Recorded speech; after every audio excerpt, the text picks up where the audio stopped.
الحمد للہ وکفی وسلام علی عبادہ الذین اصطفی اما بعد فاعوذ باللہ من الشیطان الرجیم بسم اللہ الرحمن الرحیم فخلف من بعدهم خلف اضاعوا الصلاة واتبعوا الشہوات فسوف یلقون غیا۔ صدق اللہ العظیم۔ وقد قال النبی صلی اللہ علیہ وسلم بین العبد و بین الکفر ترک الصلاۃ، او کما قال علیہ الصلاۃ والسلام۔ اللہم صل علی سیدنا محمد وعلی آل سیدنا محمد وبارک وسلم۔ صلی اللہ علی النبی الامی، صلی اللہ علی النبی الامی۔ واجب الاحترام بزرگوں، قابل قدر دینی اور ایمانی بھائیوں، اور بہت ہی قدر و منزلت کی مستحق میری ماں اور بہنوں،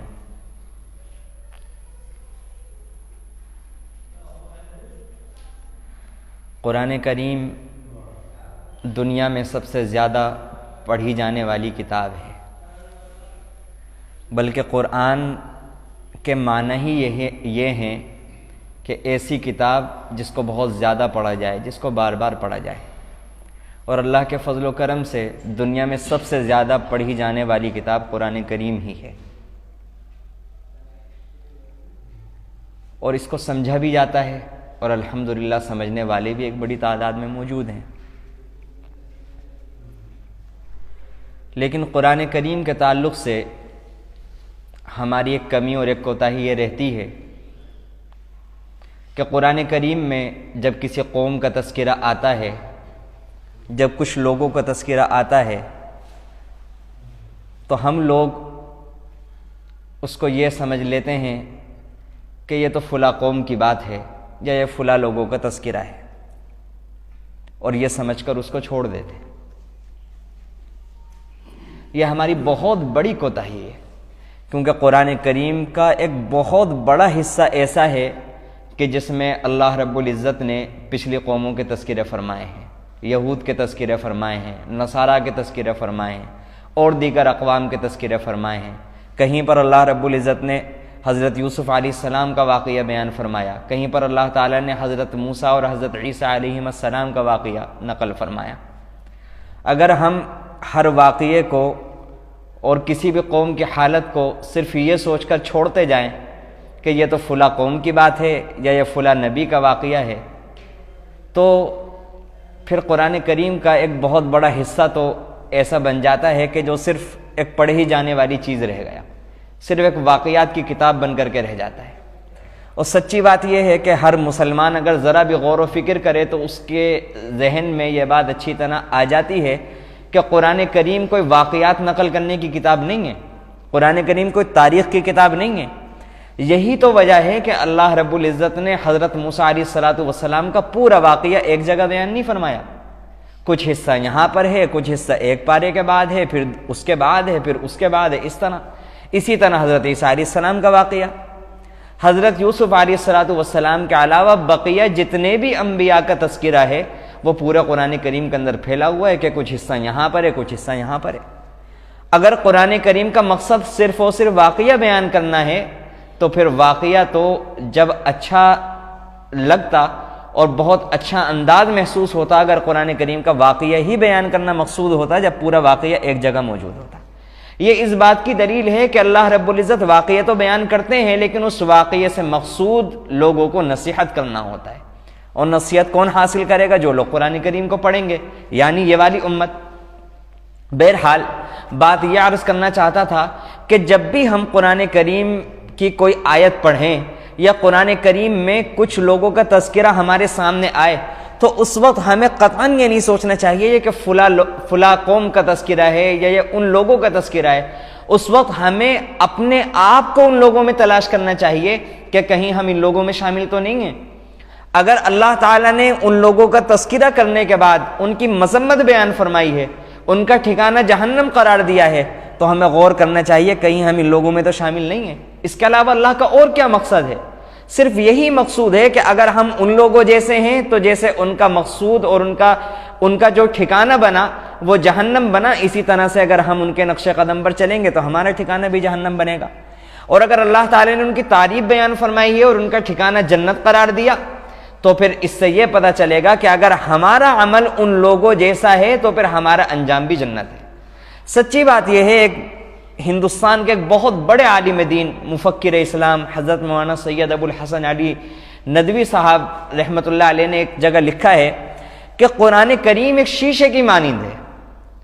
اور جب انسان شیشے کے سامنے کھڑا ہوتا ہے تو اس کو اپنی کمی کا احساس ہوتا ہے کہ میرے چہرے کے اوپر کوئی داغ تو نہیں لگا ہوا ہے۔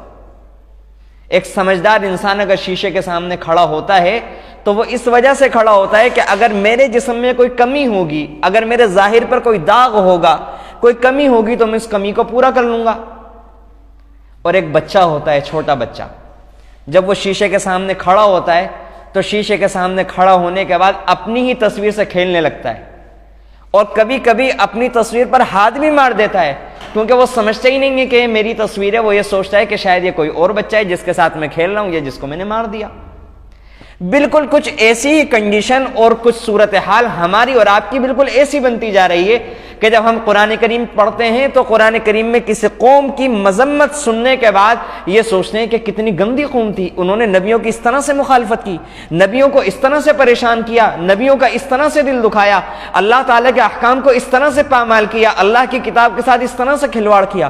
ہمیں تعجب ہوتا ہے اس قوم کے اوپر کہ انہوں نے یہ سب کیا، اور تعجب ہمیں اپنی حالت پر ہونا چاہیے کہ ان لوگوں نے جو کچھ کیا لیکن ہم نے کیا کیا۔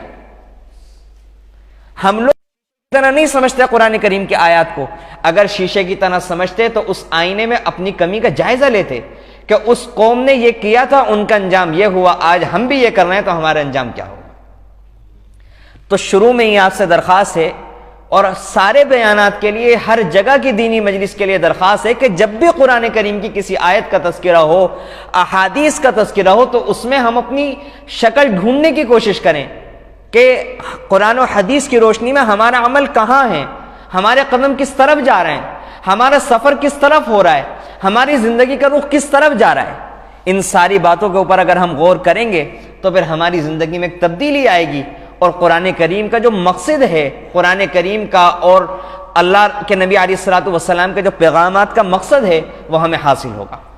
آج جو مجھے باتیں عرض کرنی ہے وہ نماز کے تعلق سے عرض کرنی ہے، اور اسی شروع والی بات کو ذہن میں رکھتے ہوئے کہ جب میں نے اپنا اور اپنے لوگوں کا جب میں نے جائزہ لیا اور اپنے معاشرے کی میں نے تصویر ڈھونڈنے کی کوشش کی قرآن کریم کے آئینے میں، تو مجھے تصویر جب نظر آئی تو قرآن کریم کی اس آیت کے اندر نظر آئی، جو آیت میں نے شروع میں آپ حضرات کے سامنے تلاوت کی۔ اس آیت کی تشریح کرنے سے پہلے میں واقعہ معراج کے کچھ اجزاء کو بیان کرنا ضروری سمجھتا ہوں، اور اس کی تفصیل کچھ اس طرح سے ہے کہ اللہ رب العزت کا نظام یہ رہا کہ اللہ رب العزت نے جب دین کو اللہ کے نبی علیہ الصلوۃ والسلام کے ذریعے امت کو سونپنا شروع کیا، تو اس وقت جب بھی اللہ تعالیٰ کا کوئی حکم دینے کا ارادہ ہوتا تو اللہ تعالیٰ اس کو نازل فرما دیا کرتے۔ لیکن نماز کی فضیلت کا اندازہ اسی بات سے ہوتا ہے کہ اللہ رب العزت نے جب نمازوں کے فرض کرنے کا ارادہ کیا تو اللہ تعالیٰ نے نماز کو زمین پر، اس کائنات پر فرض نہیں کیا، بلکہ اللہ تعالیٰ نے سید الاولین والآخرین، امام الانبیاء حضرت محمد مصطفیٰ صلی اللہ علیہ وسلم کو زمینوں کی سیما سے نکال کر، زمین کی حد سے نکال کر آسمانوں کے اوپر بلایا اور آسمانوں پر لے جا کر کے نماز کا تحفہ دیا۔ یہ میرے اور آپ کے لیے ایک چھوٹی سی بات لگتی ہے کہ میں نے 2 منٹ کے اندر بیان کر دیا کہ اللہ کے نبی صلی اللہ علیہ وسلم کو نماز کا تحفہ کائنات میں نہ دے کر کائنات سے باہر اللہ تعالیٰ نے آسمانوں سے بھی پار بلا کر کے دیا۔ لیکن ذرا سی دیر کے لیے غور تو کریں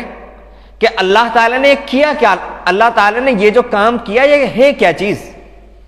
کچھ دیر کے لیے غور کریں کہ اللہ تعالیٰ نے کائنات کے سارے قانون کو توڑ کر کے رکھ دیا۔ اس دن سارے کائنات کے قانون کو توڑا گیا۔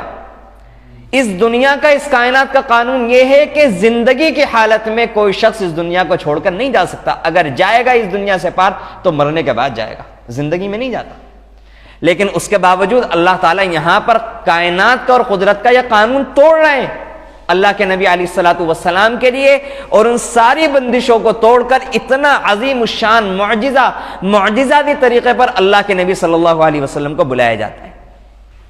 اور کوئی چھوٹی موٹی بات نہیں ہے۔ اللہ کے نبی علیہ الصلوۃ والسلام فرماتے ہیں جب مجھے معراج کے لیے فرشتے لے جانے لگے تو اس سے پہلے فرشتے میرے پاس آئے ہیں، اللہ کے نبی علیہ السلام کو لٹایا ہے، اللہ کے نبی علیہ الصلوۃ والسلام کا لٹانے کے بعد سینہ چاک کیا ہے، اس کے بعد آپ کے دل کو دھویا گیا ہے، اور جنت کے تشت کے اندر علم و حکمت جو اللہ کے حکم سے جنت سے لائی گئی تھی وہ اللہ کے نبی علیہ الصلوۃ والسلام کے دل کے اندر ڈالی گئی ہے، لب بھر بھر کے حضرت جبرائیل علیہ السلام نے ڈالے ہیں۔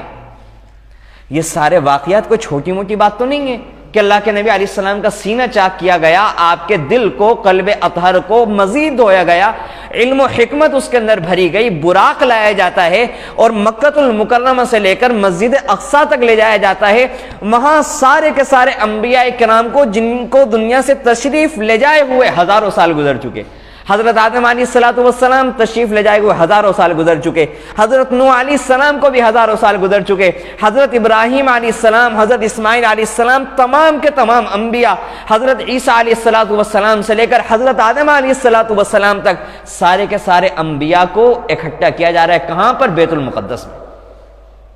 سوچے تو صحیح قدرت نے کیسے اس دن قانون بنائے تھے، اور قدرت نے کیسا نظام بنایا ہے اس دن کہ سارا نظام آج الٹ کر کے رکھ دیا گیا۔ کیوں؟ کیونکہ اللہ تعالیٰ کی مرضی۔ اللہ تعالیٰ نظام کے پابند نہیں ہے، اللہ تعالیٰ کے علاوہ باقی ساری کی ساری مخلوقات نظام کی پابند ہے۔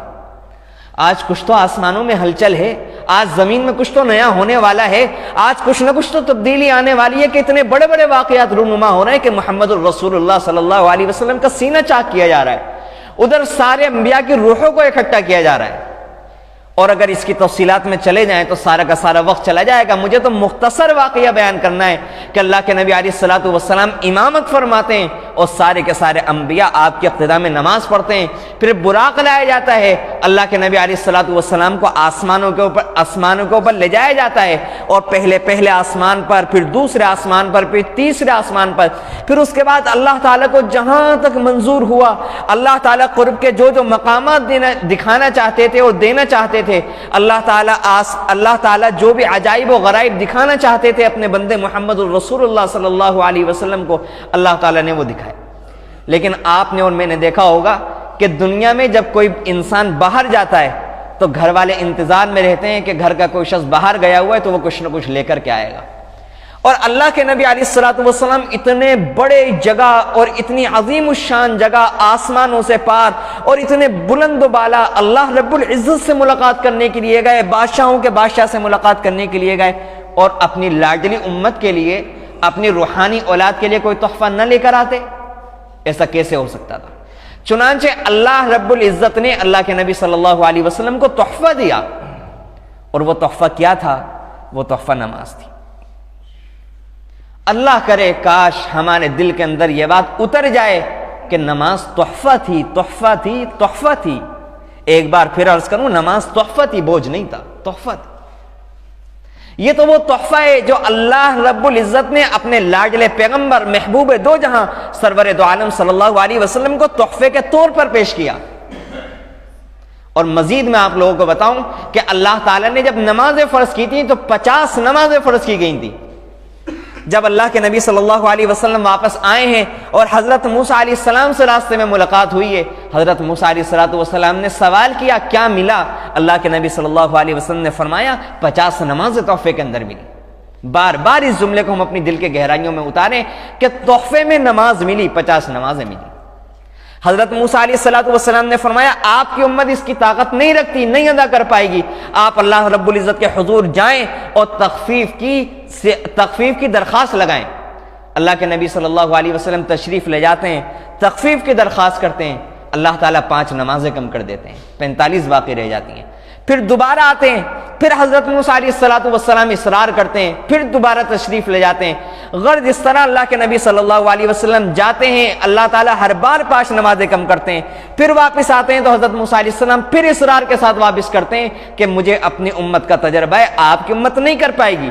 اس کے بعد آخری مرتبہ جب 5 نمازیں رہ گئی، پھر حضرت موسیٰ علیہ السلام نے کہا کہ آپ کی امت اس کی طاقت نہیں رکھتی، اور کم کروا لیجئے۔ اللہ کے نبی علیہ السلام فرماتے ہیں کہ اب میں اتنی مرتبہ گیا اور اللہ تعالیٰ نے ہر مرتبہ میری درخواست کو قبول فرمایا، اب مجھے اپنے رب کے حضور تخفیف کی درخواست کرتے ہوئے شرم آتی ہے۔ اللہ کرے ہم اس جملے کو سمجھ سکیں۔ اللہ کے نبی علیہ السلام نے یہ فرمایا کہ مجھے اب تخفیف کی درخواست کرتے ہوئے شرم آتی ہے۔ سوچنے کی بات یہ ہے کہ اللہ کے نبی علیہ السلام نے 5 کے بعد اللہ تعالی سے تخفیف کی درخواست نہیں کی اور شرم کی وجہ سے اس کو قبول کیا۔ تو جب اللہ کے نبی صلی اللہ علیہ وسلم نے تخفیف کی درخواست کو رد فرما دیا حضرت موسیٰ علیہ السلام کی، تو میں اور آپ کس غلط فہمی میں جی رہے ہیں کہ اللہ کے نبی صلی اللہ علیہ وسلم ان لوگوں کی قیامت کے دن سفارش کر دیں جنہوں نے نماز کو بالکلیتاً چھوڑ دیا۔ سچی بات تو یہ ہے کہ اگر ہم اس بات کو گہرائی سے سوچیں تو اللہ کے نبی صلی اللہ علیہ وسلم نے اپنی امت پر بھروسہ کرتے ہوئے، ایک بڑے آدمی نے، ایک ذمہ دار آدمی نے، رحمت للعالمین صلی اللہ علیہ وسلم نے پوری امت پر بھروسہ کر کے اللہ تعالیٰ سے ایک ایگریمنٹ کیا ہے، اللہ تعالیٰ سے وعدہ کیا ہے پوری امت کی طرف سے کہ میں ضمانت دیتا ہوں میری امت ان نمازوں کی پابندی کرے گی، محافظت کرے گی، پابندی سے پڑھے گی۔ اللہ کے نبی صلی اللہ علیہ وسلم کو اپنی امت پر اتنا یقین تھا، بھروسہ تھا کہ میری امت کچھ بھی ہو جائے میری بات کو نیچا نہیں کرے گی۔ مجھے تو شرم آئی اللہ تعالیٰ کے حضور میں کمی کرواتے ہوئے، جب ان تک میرا یہ جملہ پہنچے گا تو میرا امتی کتنا بھی گیا گزرا ہو، اللہ کے نبی صلی اللہ علیہ وسلم نے یہ سوچ کر وہاں درخواست نہیں کی تھی کہ اب میری امت مجھے، جب وہاں پر میرے شرم یہ جملہ پہنچے گا کہ شرم کی وجہ سے درخواست نہیں کی تھی، تو شاید میرا کوئی امتی ایسا نہیں ہوگا کہ جو مجھے شرم دلوائے قیامت کے دن اور اللہ رب العزت کے حضور قیامت کے دن میری نگاہیں نیچی کروا دے، شاید میرا کوئی امتی ایسا نہیں ہوگا۔ میرے پیاروں، ہم کر کیا رہے ہیں آج؟ کر کیا رہے ہیں؟ سوچے تو صحیح۔ کچھ نہیں، بس ایک زندگی جیسی گزر رہی ہے، کوئی موقع آنے کے لیے تیار ہی نہیں ہے کہ جس میں ہم اپنی زندگی کے بارے میں کچھ سوچیں۔ اس کے بعد جو میں نے آیت شروع میں تلاوت کی تھی، اب اس آیت کو سنیں، فَخَلَفَ مِن بَعْدِهِمْ خَلْفٌ أَضَاعُوا الصَّلَاةَ۔ اللہ تعالیٰ قرآن کریم میں فرماتے ہیں بہت سارے ان لوگوں کا تذکرہ کیا جو منعم تھے، جو منعمین تھے، یعنی جن پر انعام کیا گیا، انبیاء۔ اس پہلے حضرت عیسیٰ علیہ السلام کا تذکرہ کیا۔ حضرت عیسیٰ علیہ السلام فرماتے ہیں اوصانی بالصلاۃ والزکاۃ ما دمت حیا، کہ اللہ تعالیٰ نے مجھے وصیت کی ہے، مجھے تاکید کی ہے نماز کی، والزکاۃ، زکات کی، جب تک کہ میں زندہ رہوں۔ آگے تذکرہ آتا ہے وَاذْكُرْ فِي الْكِتَابِ إِسْمَاعِيلَ إِنَّهُ كَانَ صَادِقَ الْوَعْدِ وَكَانَ رَسُولًا نَبِيًّا وَكَانَ يَأْمُرُ أَهْلَهُ بِالصَّلَاةِ وَالزَّكَاةِ۔ حضرت اسماعیل علیہ السلام اپنے گھر والوں کو نماز کی تاکید کیا کرتے تھے اور زکات کا حکم دیا کرتے تھے۔ وَكَانَ عِندَ رَبِّهِ مَرْضِيًّا، اور وہ اپنے رب کے بڑے پسندیدہ شخص تھے۔ اس کے بعد اللہ تعالیٰ ان انبیاء کا تذکرہ فرمانے کے بعد اور ان کی نمازوں کا تذکرہ فرمانے کے بعد آگے فرماتے ہیں فَخَلَفَ مِن بَعْدِهِمْ خَلْفٌ أَضَاعُوا الصَّلَاةَ فَخَلَفَ مِن بَعْدِهِمْ خَلْفٌ أَضَاعُوا الصَّلَاةَ۔ شروع میں جو بات میں نے عرض کی تھی پھر دوبارہ عرض کروں کہ اللہ کرے ہم قرآن کریم کو آئینے کی طرح سمجھیں اور اپنا چہرہ ڈھونڈنے کی کوشش کریں کہ قرآن کریم میں ہمارا چہرہ کیسا نظر آ رہا ہے، ہم کن لوگوں میں جا رہے ہیں۔ اللہ تعالیٰ فرماتے ہیں ان لوگوں کا تذکرہ کرنے کے بعد کہ کچھ لوگ ان کی امتوں میں ایسے آئے، کچھ لوگ ان کی امتوں میں ایسے ناخلف آئے، ایسے نابلد آئے، اضاعوا الصلاۃ، جنہوں نے نماز کو ضائع کر دیا، اضاعوا الصلاۃ، جنہوں نے نماز کو ضائع کر دیا، واتبعوا الشہوات، خواہشات پوری کرنے میں لگ گئے، خواہشات کے پیچھے دوڑنے لگے، فسوف یلقون غیا۔ اللہ تعالیٰ فرماتے ہیں بہت جلدی ایسا وقت آئے گا، بہت جلدی آنے والا ہے وہ وقت کہ اللہ تعالیٰ ان کو پکڑ پکڑ کر غی کے اندر ڈالے گا۔ اور بڑے بڑے مفسرین حضرت عبداللہ ابن عباس رضی اللہ عنہ، حضرت عبداللہ ابن مسعود رضی اللہ عنہ فرماتے ہیں کہ غی ایسی جہنم کی وادی ہے کہ جس میں جہنم کے عذاب کی ساری قسمیں موجود ہیں۔ اور حضرت عبداللہ ابن عباس رضی اللہ عنہ فرماتے ہیں کہ غی تو جہنم کی ایسی وادی ہے کہ اس وادی سے خود جہنم بھی پناہ مانگتی ہے کہ اللہ میں اس سے پناہ مانگتی ہوں۔ اللہ تعالیٰ فرماتے ہیں اضاعوا الصلاۃ، جنہوں نے نماز کو ضائع کر دیا بہت جلدی ان کو اس کے اندر ڈالا جائے گا۔ اور حدیث کے اندر اللہ کے نبی صلی اللہ علیہ وسلم نے فرمایا بین العبد و بین الکفر ترک الصلاۃ،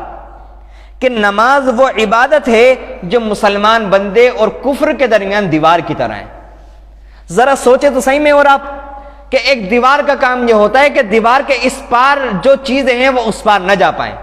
یعنی اللہ کے نبی صلی اللہ علیہ وسلم یہ فرمانا چاہتے ہیں کہ جب تک انسان کی زندگی میں نماز رہے گی، جب تک مسلمان نماز پر قائم رہے گا، تو کفر کے درمیان اور اس کے درمیان ایک آڑ ہے، کفر کے درمیان اور اس کے درمیان ایک دیوار ہے، ایک خط امتیاز ہے۔ اور جیسے ہی اس نے نماز کو ضائع کر دیا، جیسے ہی اس نے نماز کو چھوڑ دیا، جیسے ہی اس نے نماز کو ترک کر دیا، تو پھر اس نے اس دیوار کو اپنے ہاتھ سے توڑ دیا۔ اب کفر کے درمیان اور اس مسلمان کے درمیان کوئی آڑ نہیں رہی، کوئی رکاوٹ نہیں رہی۔ اب معلوم نہیں، اگر اللہ رب العزت کی ذرہ برابر رحمت کی نظر اس کی طرف سے ہٹ گئی، رب العالمین اگر اس کی طرف سے ذرہ برابر بھی بے پرواہ ہو گیا اس کے گناہوں کی وجہ سے، تو وہ کفر میں کب چلا جائے گا اس کے لیے کوئی رکاوٹ نہیں ہے، اس کو پتہ بھی نہیں چلے گا۔ اور ایک حدیث میں اللہ کے نبی صلی اللہ علیہ وسلم فرماتے ہیں،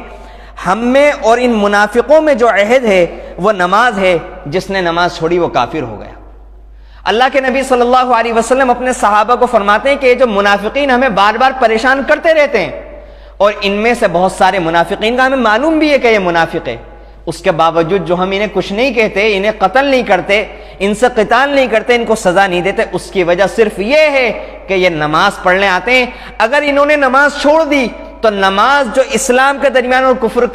کفر کے درمیان فرق کرنے والی چیز ہے، اگر انہوں نے نماز کو چھوڑ دیا تو ہم سمجھیں گے مسلمان نہیں رہے، اور جب مسلمان نہیں رہیں گے کافر ہو جائیں گے، اور کافر ہونے کے بعد اگر ہمیں تنگ کریں گے، ہمیں پریشان کریں گے، تو پھر ان سے لڑنے کے لیے اور ان سے قتال کرنے کے لیے ان کے درمیان اور ہمارے درمیان کوئی رکاوٹ نہیں رہے گی۔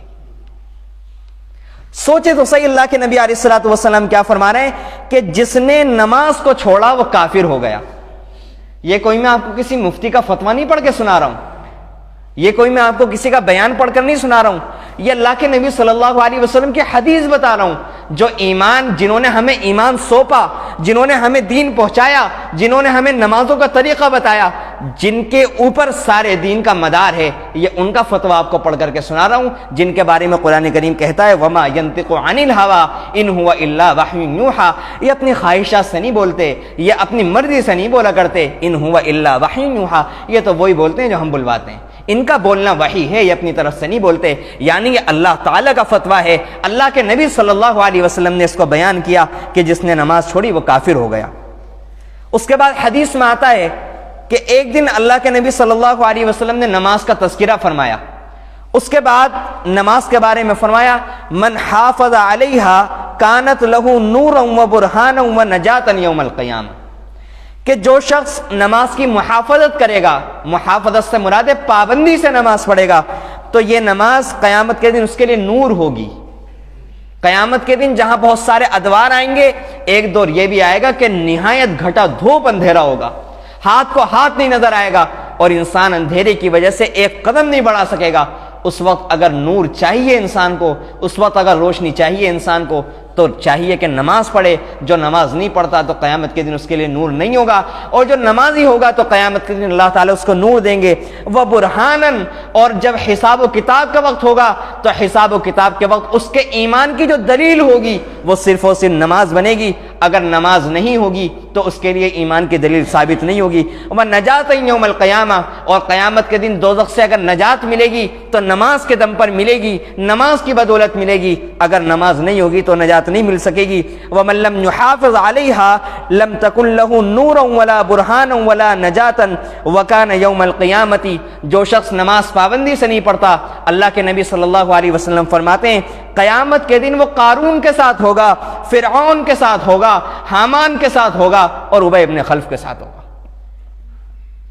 میرے نوجوانوں اور میرے بزرگوں،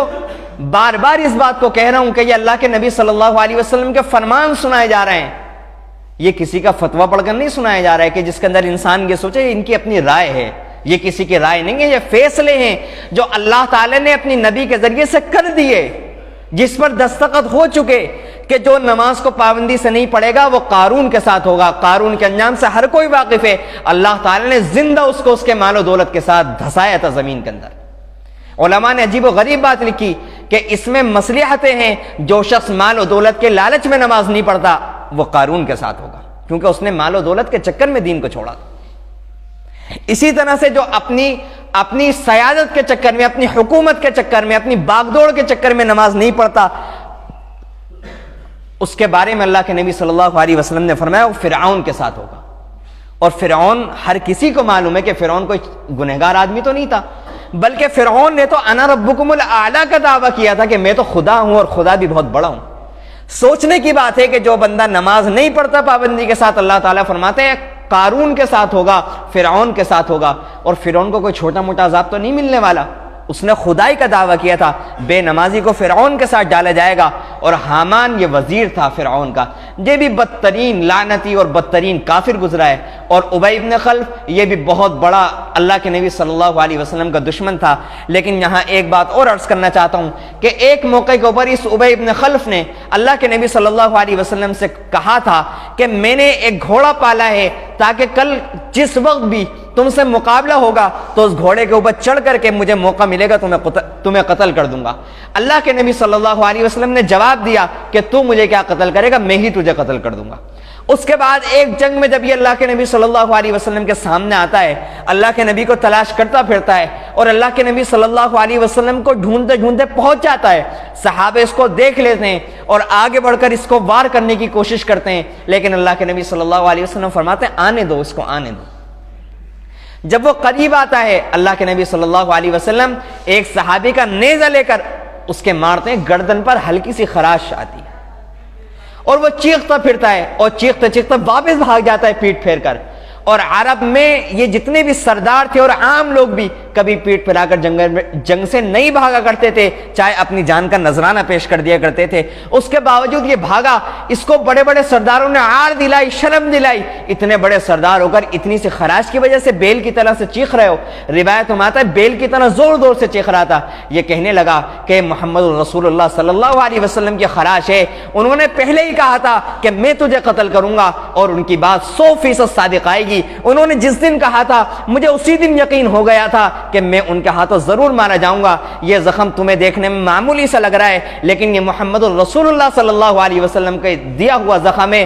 اگر یہ زخم پورے حجاز والوں کے اوپر تقسیم کر دیا جائے تو پورے حجاز والے اس زخم کے درد کو برداشت نہیں کر سکتے۔ اور انہوں نے جب بھی کہا تھا، جس دن کہا تھا، مجھے اسی دن یقین آ گیا تھا کہ میں ان کے ہاتھوں ضرور مارا جاؤں گا۔ سوچنے کی بات یہ ہے کہ ہم اللہ کے نبی صلی اللہ علیہ وسلم کی محبت کے دعوے کرنے والے، ان پر فخر کرنے والے، ان کے فضائل بیان کرنے والے، ان کے امتی ہونے پر فخر کرنے والے، لیکن اللہ کے نبی صلی اللہ علیہ وسلم کے وعدوں پر ہمیں بھروسہ نہیں ہے۔ لیکن ایک کافر جو اللہ کے نبی صلی اللہ علیہ وسلم کا انکار کرنے والا ہے، اس کو اللہ کے نبی صلی اللہ علیہ وسلم کے وعدوں کے اوپر کتنا بھروسہ ہے۔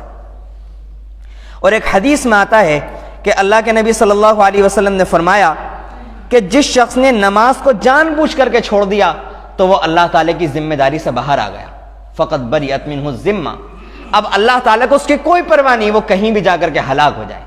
کتنی بڑی بات ہے، کتنی بڑی، ذرا سی دیر کے لیے ہم اس میں غور و فکر تو کریں کہ جس کا ہم کام کر رہے ہوتے ہیں، سب لوگ کہتے ہیں کہ اپنے مالک سے بنا کر کے رکھنا، اگر اس سے تمہاری بگڑ گئی تو تمہاری روزی کا کیا بنے گا، تمہارے خرچے کیسے ہوں گے، تمہارا گزر کیسا ہوگا، لہٰذا اپنے مالک سے بنا کر کے رکھنا۔ لیکن جو اللہ رب العزت ہے، جو مالکوں کا مالک ہے، جس سے ہماری ساری ضرورتیں وابستہ ہیں، جو ہماری دلوں کا دھڑکانے والا، جو ہمارے سانسوں کا مالک، جو ہماری آنکھوں میں دیکھنے کی طاقت پیدا کرنے والا، جو ہماری رزق، موت، زندگی، ہر چیز کا مالک اور ہر چیز کا فیصلہ کرنے والا، اس سے ہی جب بگڑ گئی تو پھر اگر ہماری کسی سے بھی بن جائے تو ہم بنا کر کے کیا کریں گے، ہمیں کیا حاصل ہوگا؟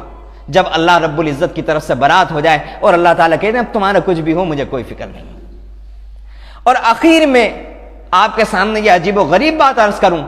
کہ شاید ہمارے ذہن میں یہ آ رہا ہو کہ اللہ کے نبی صلی اللہ علیہ وسلم نے جو کفر والی بات بیان فرمائی ہے، یہ جو اضاعت صلاۃ کا لفظ قرآن کریم میں آیا ہے، یہ شاید ان لوگوں کے بارے میں جو نماز نہیں پڑھتے۔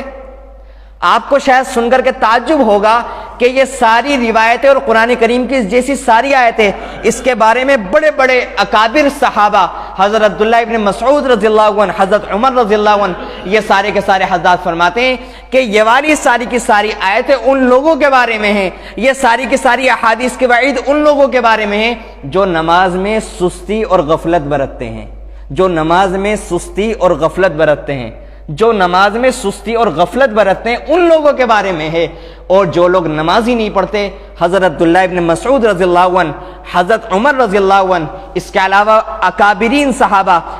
اکابرین تابعین، ابراہیم نخعی رحمۃ اللہ علیہ، عمر بن عبد العزیز رحمۃ اللہ علیہ، ان جیسے اکابرین تابعین اور اکابر صحابہ کا متفقہ فیصلہ ہے کہ جس نے جان بوجھ کر کے ایک وقت کی نماز چھوڑ دی، یہ کہ حضرات کہتے ہیں کہ وہ کافر ہو گئے۔ اور اس کے علاوہ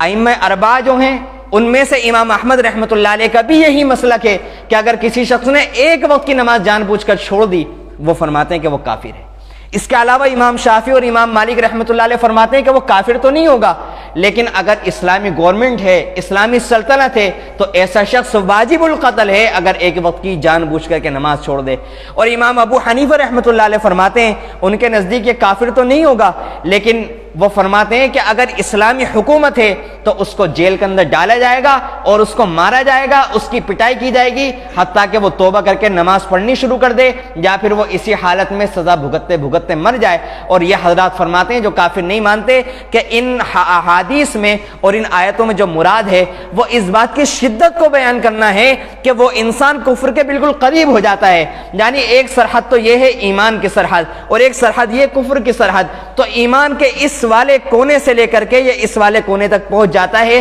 یعنی اگر اس کا ایک قدم بھی ادھر بڑھا تو اب یہ سیدھا کفر کی سرحد میں داخل ہو جائے گا اور کافر ہو جائے گا۔ لیکن میں نے آپ کو اکابرین صحابہ کا اور اکابرین تابعین کا مسلک یہ بتایا، وہ حضرات فرماتے ہیں کہ اگر ایک وقت کی بھی نماز چھوڑ دی تو وہ کافر ہو گیا۔ اور یہ ساری کی ساری وعید ہے جو حدیث میں اللہ کے نبی صلی اللہ علیہ وسلم نے فرمائی کہ اللہ کے ذمے سے خارج ہو جائے گا۔ اس کے علاوہ جتنی بھی ساری وعید میں نے آپ کے سامنے ذکر کی، یہ صرف اس شخص کے بارے میں جو ایک وقت کی نماز چھوڑ دے یا نماز پڑھنے میں لاپرواہی کرے۔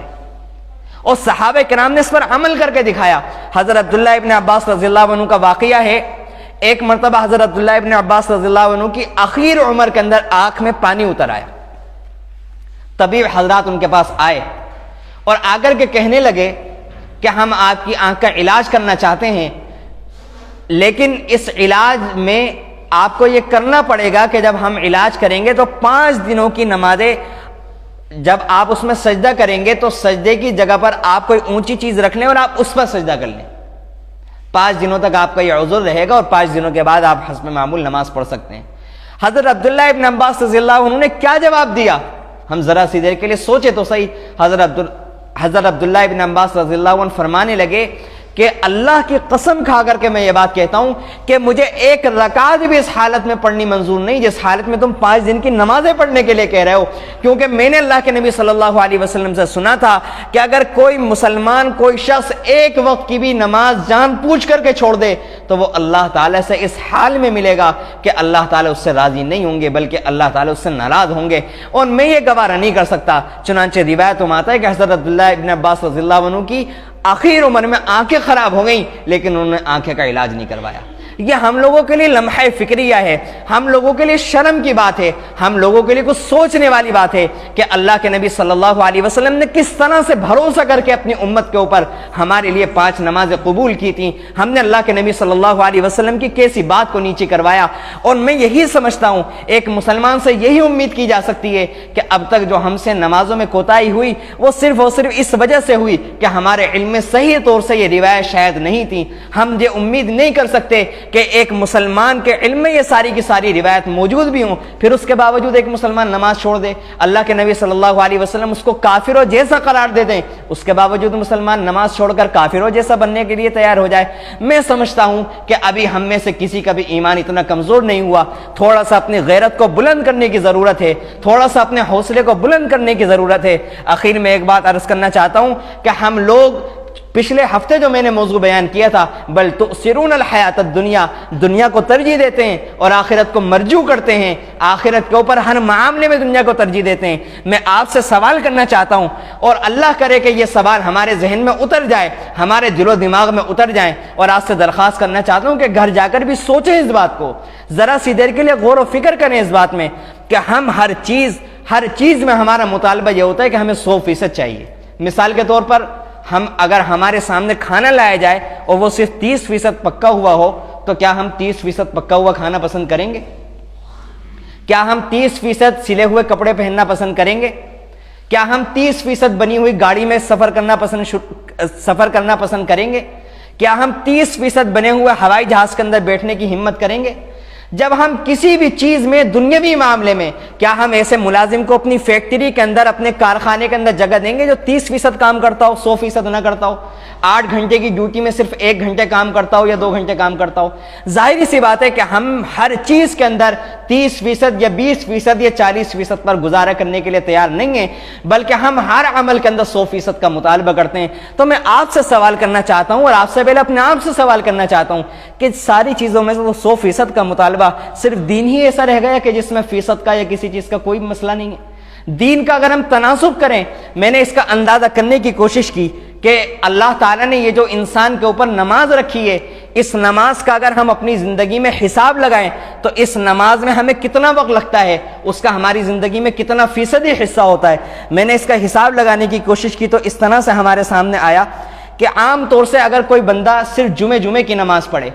اور جمعے میں صرف ہم نے آدھا گھنٹہ جوڑا، آدھے گھنٹہ بھی اگر کوئی مسجد میں لگائے اور جمعے کی نماز پڑھے، تو ہم نے یہ اندازہ کیا، یہ حساب لگایا کہ پوری زندگی 60 سال کی ہم نے اوسطاً زندگی مانی، اور 60 سال میں اگر کوئی بندہ جیسا کہ عام طور سے صرف جمعے کی نماز پڑھتا ہے تو پوری زندگی کا جو اس کا وقت بنے گا صرف 65 دن بنیں گے،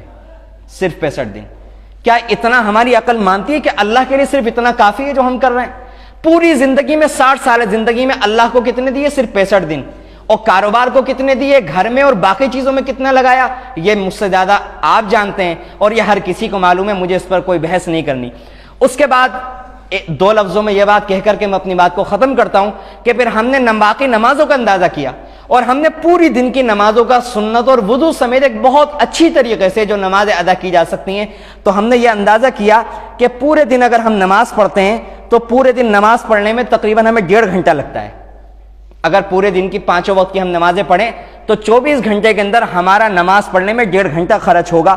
اور تقریباً ہم نے 60 سالوں کے جو دن نکالے تو 21,900 دن ہوتے ہیں، اور اس میں سے ہم نے 15 سال وہ نکال دیے کہ جو نابالغی کے دن ہوتے ہیں، کیونکہ عام طور سے اس میں نماز نہیں پڑھی جاتی اور فرض نہیں ہوتی۔ یہ ایک ہم نے صرف اندازہ کیا ہے، باقی کوئی صحیح یا قطعی علم نہیں ہے۔ کوئی 12 سال کی عمر میں بھی بالغ ہوگا، 13 میں بھی بالغ ہوگا، جب بالغ ہو جائے گا تبھی اس پر نماز فرض ہوگی۔ تو 45 سال میں اگر کوئی نماز ادا کرے، عام طور سے 60 سال اگر عمر مانے اور 15 سال کی عمر میں بلوغ مانے، اور 45 سال اگر کوئی نماز ادا کرے گا، تو پھر 45 سال نماز ادا کرنے میں جو ہماری زندگی کے ایام خرچ ہوں گے، ان ایام کی تعداد صرف اور صرف 1027 نکلتی ہے، صرف اور صرف 1027 نکلتی ہے۔ اور اگر ہم اس کو سال کے اندر لے کر کے آئیں تو صرف 3 سال ہماری زندگی کے عبادت کرنے میں، جتنا اللہ تعالیٰ نے مطالبہ کیا ہے نماز میں، صرف 3 سال لگتے ہیں۔ اور اگر ہم اس کا فیصد نکالیں تو یہ 6 سے 6.5% کے بیچ میں آتا ہے، جس کا اللہ تعالیٰ نے ہم سے مطالبہ کیا ہے نماز کے ذریعے سے۔ آخر میں ہم خود سوچ لیں کہ سارے کے سارے معاملات کے اندر، ہر دنیاوی بات کے اندر ہمیں کتنے فیصد کا مطالبہ ہوتا ہے، اور اللہ تعالیٰ نے تو خود ہم سے صرف 6.5% کا مطالبہ کیا، اور اس میں ہم کتنا ادا کرتے ہیں اور کتنا ادا نہیں کرتے۔ قیامت کے دن ہر انسان کو اللہ تعالیٰ کو منہ دکھانا ہے، ہر انسان کو قبر میں اللہ تعالیٰ کو جواب دینا ہے، ہر انسان اپنی آخرت کی فکر کرے۔ اللہ تعالیٰ ہمیں نمازوں کی پابندی کرنے کی توفیق نصیب فرمائے، اللہ تعالیٰ نمازیں چھوڑنے سے ہماری حفاظت فرمائے۔ آخر میں یہ اعلان کرنا ہے کہ ہم لوگوں کے لیے بڑی خوش نصیبی کی بات ہے کہ ہندوستان کے بہت مشہور عالم دین کے خلیفہ مولانا سید ابو الحسن علی ندوی رحمۃ اللہ علیہ کے خلیفہ حضرت مولانا کریم صدیقی صاحب،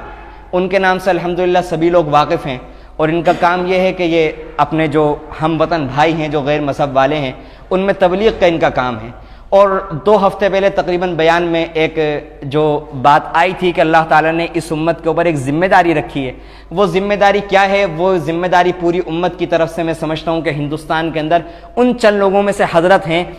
جو ادا کر رہے ہیں۔ وہ ذمہ داری کیا ہے اور اس کو ادا کرنے کا کیا طریقہ ہے، اسی بات کو لے کر کے کل وہاں سے ایک وفد آئے گا، اور 3 دن تک وہ ہماری مسجد میں الحمدللہ قیام کریں گے، ہفتے میں اور اتوار میں اور پیر میں۔ تو تمام حضرات سے گزارش ہے کہ اپنے مصروف اوقات میں سے وقت نکال کر زیادہ سے زیادہ وقت ان کے ساتھ لگائیں، اور پھر پیر والے دن حضرت مولانا تشریف لائیں گے تو بیان کے اندر سب حضرات شرکت کریں اور حضرت کے بیان سے مستفید ہوں۔ اللہ تعالیٰ عافیت کے ساتھ اس پروگرام کو مکمل فرمائیں، اللہ تعالیٰ ہم تمام لوگوں کی ساری ضرورتوں کو پورا فرمائیں، آمین۔ وآخر دعوانا